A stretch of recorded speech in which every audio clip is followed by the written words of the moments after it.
So this is my week 3 response. I listened through a lot of everybody's posts. I thought you made a lot of really good points.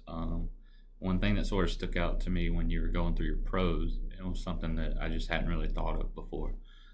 You mentioned that third team in the New York area would provide more opportunity for like minor league players from that area to have the chance to make it professional, sort of in their like local hometown sort of area. But obviously, professional sports go all around. You go all around. So really, that just opens up the ability to be on a pro roster for really, minor leaguers across the country. And in thinking about that, beyond just the players, because you're going to have I guess Major League's going to be 25-man roster.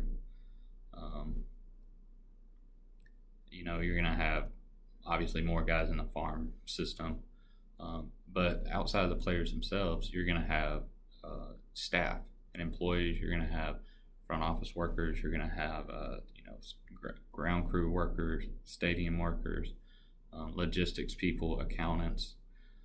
You're going to have so the creation of a new franchise, because I think people look at sort of fans, what they're going to benefit from it. You look at the coaches and the players.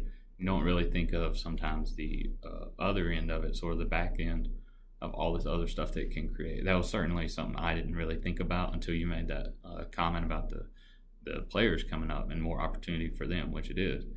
It's really an opportunity, though, I think, for a lot of people to get into that industry, the baseball, professional baseball. So that's just, I thought that was a good point on the jobs overall. I agree when you went through some of your cons, the logistics. New York's already pretty crowded.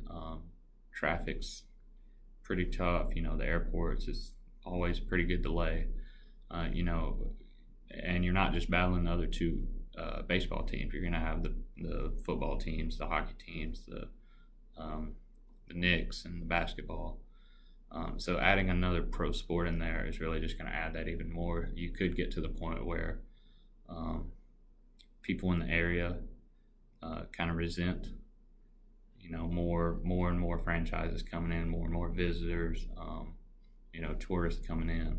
You could get to a point where you sort of alienate your local community right there, which is something you don't want to do.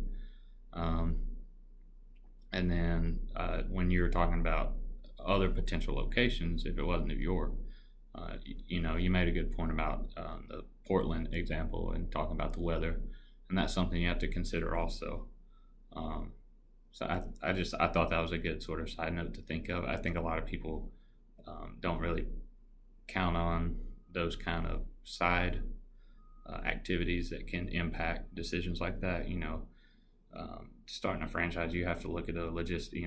How's our play going to be? How's our conditioning going to be? Are fans going to be able to come out 4 or 5 times a week to watch a baseball game?